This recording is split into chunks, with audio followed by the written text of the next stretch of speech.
मरवाड़ उपचुनाव की वोटिंग का समय खत्म हो गया है। बता दें कि मानेगांव के नांदिया में नहीं पड़ा एक भी वोट। पहले ही ग्रामीणों ने चुनाव बहिष्कार का ऐलान किया था। सामुदायिक भवन आंगनबाड़ी की मांग कर रहे थे। 3 दिन पहले ही अधिकारियों को बहिष्कार की सूचना दे दी थी। जी हां, 3 दिन पहले सूचना दी गई थी, उसके बावजूद भी ध्यान नहीं दिया गया। कोई अधिकारी समझाने नहीं पहुंचा। वोटिंग ना होने के बाद भी कोई अधिकारी नहीं पहुंचा, ऐसी जानकारी भी निकलकर सामने आ रही है। एक गांव ऐसा भी है मरवाड़ा में, नांदिया, जहां पर कई ग्रामीण मतदान केंद्र ही नहीं पहुंचे। उन्होंने साफ तौर पर चुनाव बहिष्कार की बात कर दी थी। चुनाव से ठीक 3 दिन पहले उन्होंने ये सूचना दे दी थी कि हमारी जो प्रमुख मांगे हैं, जब तक उन मांगों पर अमल नहीं किया जाएगा, हमें ठोस आश्वासन नहीं मिलेगा कि हमारी मांग को पूरा किया जाएगा, तब तक हम मतदान नहीं करेंगे। ये सूचना देने के बाद भी कोई अधिकारी मौके पर नहीं पहुंचा था। इन ग्रामीणों से किसी अधिकारी ने बातचीत नहीं की। विकास की बात कर रहे हैं ग्रामीण कि विकास होना चाहिए। जो प्रमुख मांग है, उन मांगों को नहीं माना गया। और आपको बता दें कि एक तरफ मतदान का जो समय है वो खत्म हो गया, लेकिन इस गांव का एक भी ग्रामीण मतदान केंद्र नहीं पहुंचा।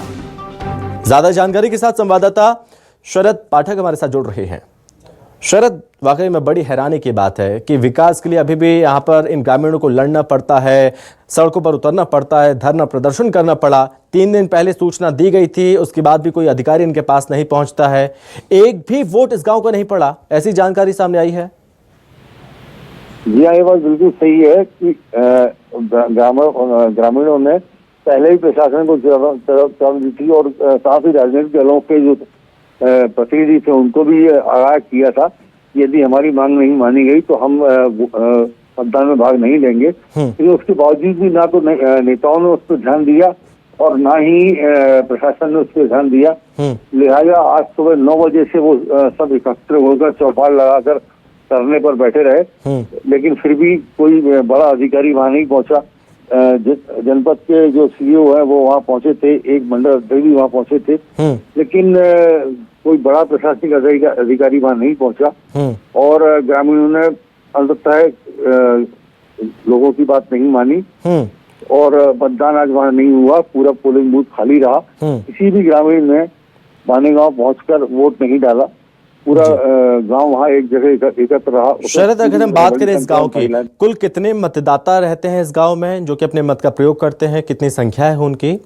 और हैरानी की बात यह भी कि जब अधिकारी नहीं पहुंचे, बेपरवाह अपनी मांगों को लेकर, इन्हें ऐसा लगता है कि अब आगे भी इन्हें डटे रहना पड़ेगा, मोर्चा खोले रहना पड़ेगा।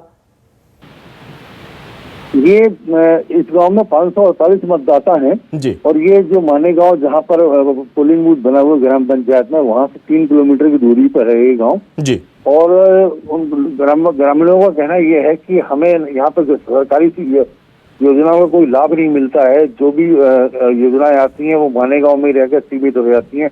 हमें उसका कोई फायदा नहीं मिलता है।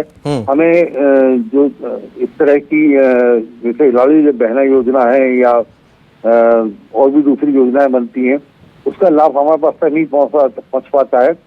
और उसके अलावा जो आंगनबाड़ी में जो महिलाओं और बच्चों को लाभ दिया जाता है वो भी उनको नहीं मिल पाता है। उस गांव में बच्चे कुपोषित हैं, महिलाएं, गर्भवती महिलाएं हैं, उनको भी जो सरकारी सहायता मिलती वो नहीं मिलती है। तो सचिव वहाँ आते नहीं है, सरपंच वहाँ ध्यान देते नहीं है। और 1245 वोट वहां पर मानेगांव पंचायत में है, जिसमें से 548 लगभग आधी संख्या हो जाती है। और ठीक है शरद, बहुत धन्यवाद आपका तमाम जानकारी के लिए। सामुदायिक भवन और आंगनबाड़ी की मांग करते रहे ये ग्रामीण, लेकिन किसी अधिकारी ने इनके सुध नहीं ली, कोई समझाने नहीं पहुंचा, कोई आश्वासन देने नहीं पहुंचा। और असर ये हुआ कि इस गांव के लोगों ने मतदान ही नहीं किया।